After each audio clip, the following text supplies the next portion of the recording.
Guess what? I left it plugged in all night. It came on. There is a couple of phone numbers I did dig off of there. So I call some people, see if they still need me to do some work. Still need to argue with my bank. But anyway, this phone came back on after I had spent $100 some on the phone I'm using now. I need to see if I can figure out how to post videos from this phone back on my main YouTube page. Now, when I set this phone up yesterday, it got on YouTube. It set up another YouTube channel. I'll probably just keep that and post on that channel, and then try to figure out how I can make videos, post on both channels and just see how well they do. Because I've already got a bunch of subscribers on my other channel. You're certainly welcome to go and subscribe in my main YouTube channel. I've got a video I started last night, but my download quota, from Cricket had maxed out at about 90-some%. So it's recycled. I got a new number of terabytes to download. Now there's a device I see advertised here on YouTube. It's Ryoko Pro, something like that. It's a Wi-Fi hotspot. Now, if I've seen those advertised for the past couple of months, I'm thinking about getting one. I could just use that and then take the Wi-Fi hotspot off of my Cricket phone, because I'd save it a little bit. Of course, the thing with that, it's unlimited download. If I was going to do the YouTube van life thing permanently, I might get something like that, rather than get the Starlink, something like that. A Starlink, the equipment, and if I was going to be making a lot of money on YouTube, I might get, doing the RV life, the van life, I might get a Starlink, but I probably won't do that anytime soon. Just putting that out there. Another thing I want to talk about is propaganda.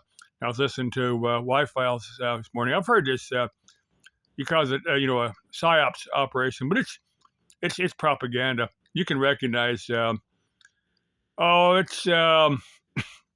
was a time when you could kind of believe the TV news, but anymore, you know what to listen for. I was, back in the 60s, 70s, I listened to shortwave radio.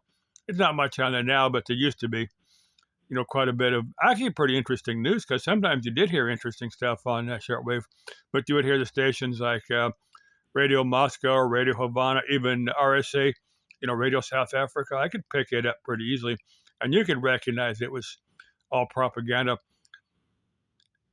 Just kind of hate to say that, but it's the way the TV news has become. There was a time when you watch, the evening news, and Walter Cronkite was on there, and you semi-trusted Walter Cronkite.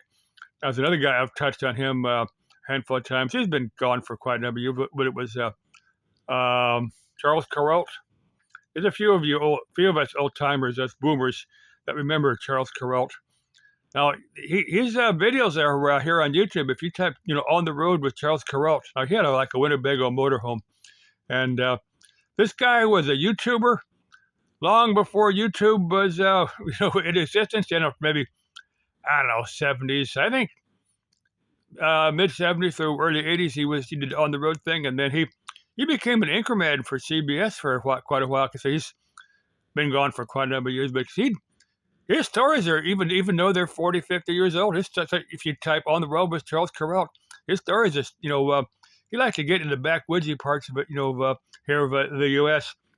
and cover, the real cool people here in the U.S. I don't know if any of those backwoodsy places, the ones that Charles Kuralt, there's probably a few.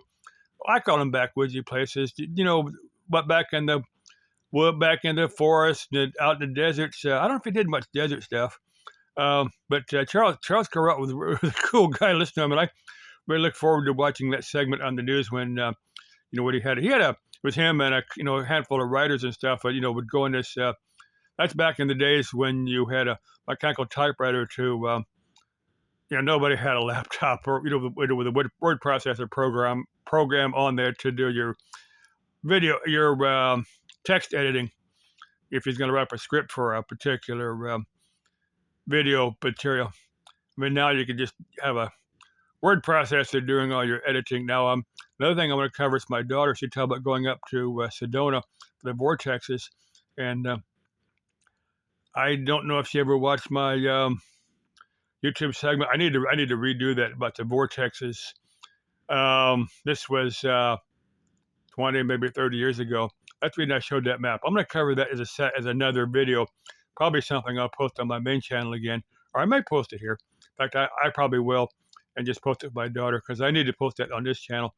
But in the vortex, let's say some not so nice things happened. Okay, love y'all. Let's keep life interesting. Bye bye.